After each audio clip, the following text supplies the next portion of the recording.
Hello YouTube, this is MTGeezers and we are happy to bring you our complete set review for the second set in the Khans of Tarkir block, Fate Reforged. And we're leading off today with the white card, so we're going to jump straight into it and waste no time with Abzan Advantage. So you're getting 2 for instant speed, target player sacrifices and enchantment, and you get to bolster the 1.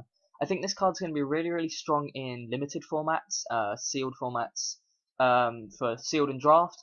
But I don't really think it would see much play in standard. Obviously, it's just one of those cards that has to be chucked into the set. Moving on, we've got Abzan Rune Mark. You're getting 3 mana for an enchantment aura. Enchanted creature gets +2/+2, and as long as you control a black or green permanent, enchanted creature has vigilance. Again, this is going to be really strong at your pre-release. +2/+2 is pretty good for 3 mana by itself at a pre-release, and then giving vigilance if you're playing Abzan colours or Mardu, if you've got the black in there or anything like that. It's going to be a really strong card, and I would definitely be happy to play a few of these in my deck at the pre-release. Next, we've got Abzan Sky Captain, 4 mana for a 2/2 with flying, and when it dies you get to bolster 2. This is quite a strong card for pre-releases. I can see it being played quite a lot of. I don't know how well it will turn out because of the 2/2 body for 4 mana, and obviously this set has got a lot of big creatures at common and uncommon, which could kill this one quite easy, but the flying and the bolster 2 does make it quite good, so we'll have to wait and see. Arishan Cleric, 2 mana for a 1/3, when it enters battlefield you gain 3 life. It's a pretty solid creature, the 3 life's not that much of a big deal, but a nice body again. Aven Skirmisher is 1 mana for a 1/1 flyer. Pretty basic vanilla text creature, the flying's nice, you can go beat down with this quite a lot in the early game, getting maybe 5 damage in there, pretty good. Channel Harm is 6 mana, instant speed, prevent all damage that would be dealt to you and permanents you control this turn by source you don't control, and if damage is presented this way, you may have it deal that much damage to target creature. This reminds me a lot like some of the cards we see going around Commander at the moment. It's really great card.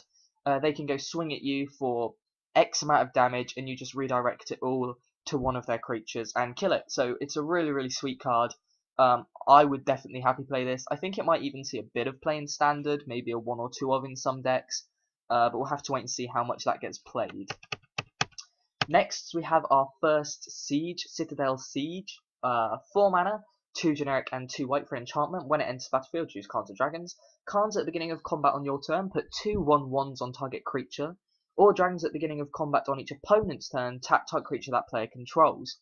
I can see this having quite a lot of play in standard. Some of the white running control decks could run this just to tap down creatures their players controls, and it would be run quite a lot in aggro, because at the beginning of combat putting 2 1/1s on a creature you control is actually a pretty big deal. I can see that being played in Abzan alongside Anafenza in a heavy 1/1 counter strategy. It looks like a good card and I really like it. Next, I've got no idea to pronounce this, so sorry about this, but Dagatar the Adamant, I believe. 4 mana for a 0/0 vigilance, he enters battlefield with 4 1/1s, and you can pay 3 mana, remove a 1/1 counter from target creature onto a second target creature. Again, it will be good in some of the Abzan strategies running a lot of 1/1s, but 3 mana to simply move a counter from one to another creature, it's alright. I mean, pretty good in sealed, 4 mana for 4/4 vigilance is obviously great. Standard might see a bit of play, not too sure. Dragon Bell Monk is 3 for a 2/2 with vigilance and prowess. Pretty much just what it does on the box, you know. It's a solid creature for sealed. Apart from that, I don't think it will see much play. Dragon Scale General is 4 mana for a 2/3, and at the beginning of your end step, bolster X, where X is the number of tapped creatures you control. Now this card I can see a lot of play for. Obviously an absolute bomb in sealed, but in standard I think it worked really well in the new token strategies, because there are loads of great new cards that can give you a load of tokens. You go swing in with all of them and then bolster 10 or bolster 7 or whatever. Even if you're only bolstering 1 or 2, it's still an alright card because it's a 2/3 for 4 mana. So I think this is a really sweet card. Elite Scale Guard is a 2/3 for 5 mana, and when it enters battlefield you bolster 2. Whenever a creature you control with a 1/1 counter on attacks, tap one of their defending creatures. Pretty good. I mean, it will stop them being able to defend anything, basically, if you're playing a token strategy with 1/1s. Works well with a lot of the bolster cards, obviously, which there are a lot of in the set, and the cards that give 1/1s. Might see play in sealed, probably not in standard, but it's an alright card. Next we've got Greathorn Kurshok, I believe, which is 5 mana for a 3/5. That's vanilla text, you know, alright card. Honor's Reward is 3 mana. You gain 4 life and bolster 2. I can see it being played in sealed formats, possibly in standard if Heroic still floats around. 4 life isn't that relevant, but maybe the bolstered 2 is for 3 mana. It's alright. Jeskai Barricade is 2 mana for a 0/4 Flash Defender. When it enters battlefield, return another target creature you control to its owner's hand. I like this card quite a lot. 2 mana, you can flash it in at any time to block one of their attackers, and if they go to kill one of your attackers or kill whatever you've got down, you can flash this in and bounce that card to your hand. So you're basically saving one of your creatures and getting a defender out of it at the same time for just 2 mana. I see it as a bit of a protection spell kind of thing. I really like the card. I think it's really sweet. Lightform is 3 mana for an enchantment. When it enters the battlefield, it becomes an aura with enchanted creature. Manifest top card of your library and attach this to it. I don't know how great this is going to be. It depends how Manifest turns out. I think Manifest is a really sweet idea, but I think you will need a quite heavy creature deck to play it. We'll have to wait and see for this card. I think it's got a lot of potential, but I'm not sure. Next is Lotus Eye Mystics, 4 mana for a 3/2 with Prowess, and when it enters the battlefield you may return a target enchantment card from your graveyard to your hand. This might work quite sweet in maybe a black-white-green build or something like that, something with Whip of Erebos and that kind of thing, so you can bounce that back to your hand. Prowess is obviously a really, really strong mechanic that's been quite underrated when it came out, but we've learned how strong it is, so I think it's a really good card, definitely played in Sealed and possible play in Standard. Mardu Woe Reaper is 1 mana for a 2/1, and when it or another creature enters battlefield under control, you may exile a creature card from your graveyard and gain 1 life. Now this is a value creature if I've ever seen one, and I think this will have definite play in Standard and definitely in Sealed. 1 mana for a 2/1 is great, and when it enters the battlefield, or whenever another warrior enters battlefield under your control, you can exile one of your creatures from your graveyard and gain a little bit of life as well. Really, really solid. Mystery of the Unseen is 2 mana for an enchantment. Whenever a permanent you control is turned face up, you gain 1 life for each creature you control. So obviously that's going to work with the new mechanic Morph and the mechanic Manifest. And if you pay 4, you can manifest the top card of your library. So obviously that would be really, really sweet. You can get the top card of your library manifested down, possibly turn it up. That's card advantage, and you're gaining a bit of life. Quite good card. Can see lots of play for it.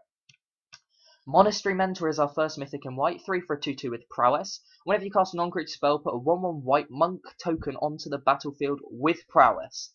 Now the thing that really makes this card for me is it has Prowess and its tokens have Prowess. I can see this playing massively in a white, red, blue Jeskai build, where you're playing loads of instants, burning your opponent with instants, you're getting down loads of tokens, then all these tokens are getting +1/+1, and then you go swinging in for another massive amount. And it's really cheap to play. It looks like a solid card, and the price of it is already pretty high because it is so good. Pressure Point is 2 mana, tap a creature and draw a card. It's alright, nice if you're playing defensive. Rally the Ancestors, X and 2 white, return each creature card with converted mana cost X or less from the graveyard to the battlefield, and exile them at the beginning of the next upkeep. Really, really sweet card if you're playing a cheap curved deck with lots of 1-drops, 2-drops, 3-drops, etc. Don't know how much play it will see though. That a lot of cards come out like this, and although they all look really good, the right deck hasn't really been built around them. I don't know. It looks great. We'll have to wait and see. Sage's Riviere is 4 mana for an enchantment aura, enchant creature. When it enters battlefield, you draw a card for each aura you control that's attached to the type creature. Enchant creature gets +1/+1 for each aura that's attached to that creature. This might see play in Standard if auras become a big thing, but I can actually see a couple of modern decks that this will fit into quite nicely with loads of auras and stuff like that, with cards like Totem Armor and stuff. So if you are playing modern, this might be a card you want to look into. Obviously there are better cards, but it's a really, really sweet card for just 4 mana. Sandblast is 3 mana instant speed, 5 damage target attacking a blocking creature. Nice little removal spell for white. Won't be played in Standard, but definitely in Sealed. Sandstep Outcast is 3 mana for a 2/1. When it enters battlefield, you can put a 1/1 counter on it, or you get a 1/1 with flying. Really versatile card, will definitely see play in Sealed. Probably not Standard, but maybe. Soul Summons is 2 mana, manifest top card of your library. It's alright, could give you a bit of card advantage, quite nice. This is the card I've been really waiting to tell you guys about, and this is Soulfire Grandmaster. 2 mana for a 2/2 lifelink, pretty good. Instant and sorcery spells you control have lifelink, which means if you're playing this in a burn deck, you go burn your opponent in the face for 4, or you cast a Riddle of Lightning, hit a dig through time, they get burnt for 8 or something like that, then you're gaining 8 life. And if you pay 4 mana, the next time you cast an instant or sorcery from your hand, you return that card to your hand instead of it going to your graveyard. So you could do some really sweet stuff with Stoke the Flames, where you tap 4 of your creatures, then pay 4 mana, so you're basically just paying the 4 mana Stoke the Flames would cost.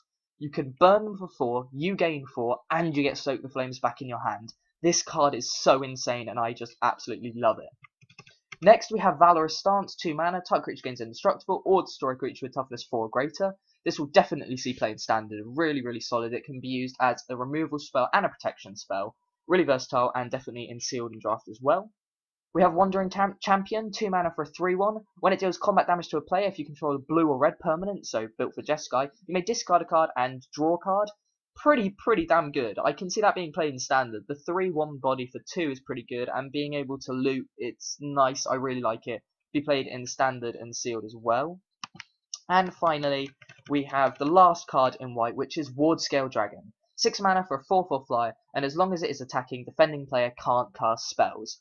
So this is a pretty sweet card. I can see it being played possibly in Standard, possibly in Modern in some of the Dragon builds, possibly in EDH in the Dragon builds, and definitely in Sealed and in Draft. So it's quite good. You can go and attack. They can't then Hero's Downfall or do whatever else. But the 4/4 body for 6, even though it's got flying, it's alright. So we hope you enjoyed this video, guys. We are going to bring you another 5 or so videos showing you every single card from the set. If you'd like us to make any more videos, please leave a comment down below. And if you're new to the channel, please just take a quick second to subscribe. Thanks for your support so far. This is MTGeezers, and goodbye.